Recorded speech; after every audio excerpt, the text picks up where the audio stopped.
You know, carbon compounds are about 3 millions, and this number 3 million of carbon compounds, okay, outnumbers by large margin the compounds formed by all the elements put together. Okay, so what is the reason of having so many compounds of carbon? What is the reason? Okay, the reason is catenation. And what is catenation? So catenation is a property of carbon to form covalent bond with carbon. Okay, catenation is a property of formation of bond with carbon, giving rise to a large number of molecules. And this property is known as catenation.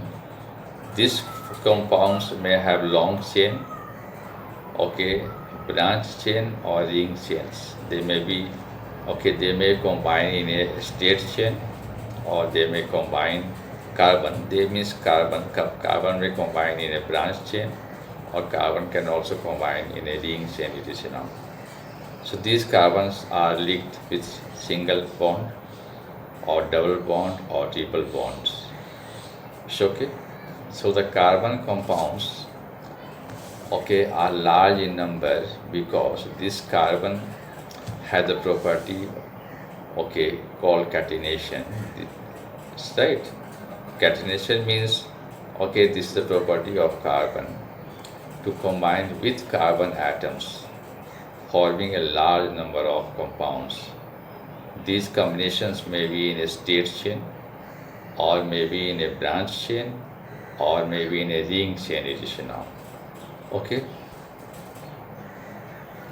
and the linking of this carbon with carbon or with other atoms of the element maybe in a single bond, maybe in a double bond, or maybe in a triple bond, it is right. So that is why this carbon has a large number of compounds. Property of catenation is not exhibited as strongly as carbon by other elements.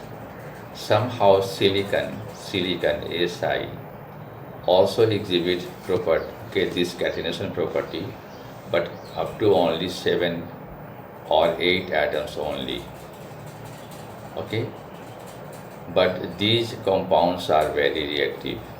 This means the compounds that is formed by silicons are reactive. The carbon bond is very strong and hence stable. Okay, carbon and carbon bonds are very strong and hence stable.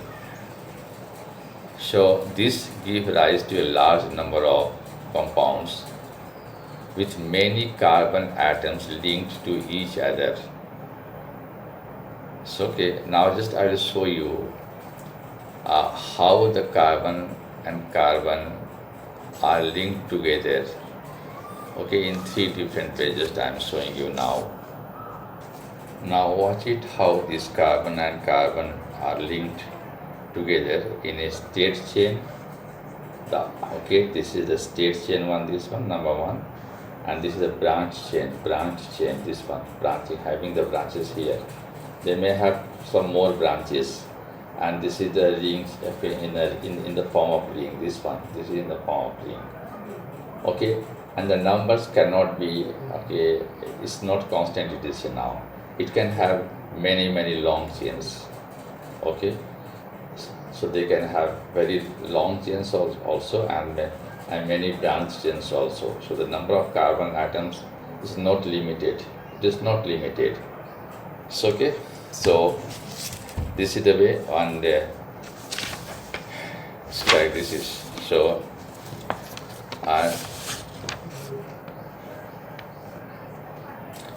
The bond that carbon forms with most other elements are very strong, making these compounds exceptionally stable. It means it is so strong that it cannot be broken easily. So, one reason for the formation of strong bonds by carbon is its small size. This is the reason. So, once again, I am repeating here, one reason for the formation of strong bond by carbon is its small size. Okay, this enables the nucleus to hold on to the shared pair of electrons strongly.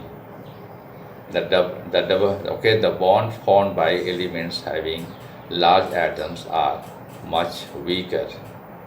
Okay, the bond formed by elements having large atoms are much weaker. Okay, but the bond formed by carbon with other atoms of the elements are very strong here now, because this carbon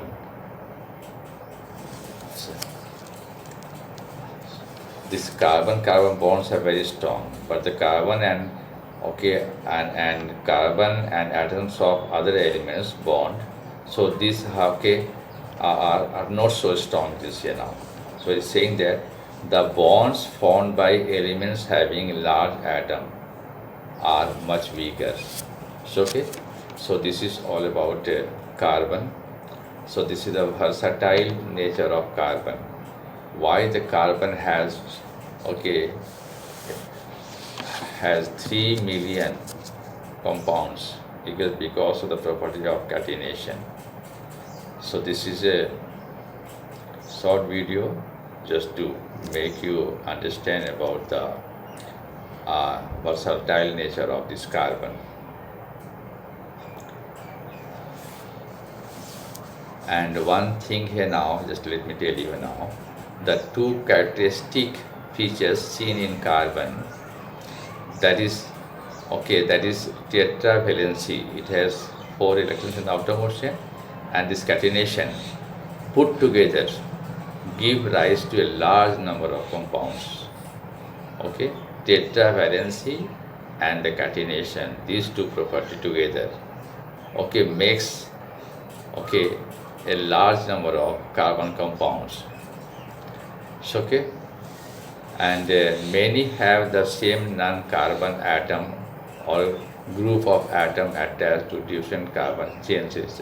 These compounds were initially extracted from natural substances, and it was thought that these carbon compounds or organic compounds could only be found within the living system.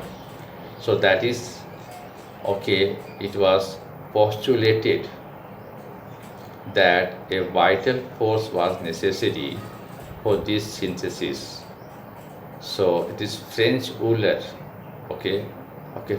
this is Friedrich Euler, disproved this in 1828 by preparing urea from ammonia cyanate. Yes, so the first compound of carbon that was synthesized in laboratory was urea, and it was synthesized from ammonium cyanate. So but carbon compounds except for oxides of carbon, carbonates and hydrogen carbonates salts continue to be studied under organic chemistry. So organic chemistry is completely it is completely a chemistry of carbon compounds only, it is now.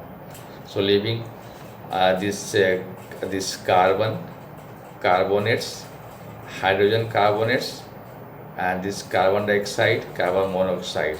So these compounds of carbon are studied in this inorganic chemistry, but all other compounds of carbon, so they are studied in organic chemistry, and that is a separate branch of chemistry.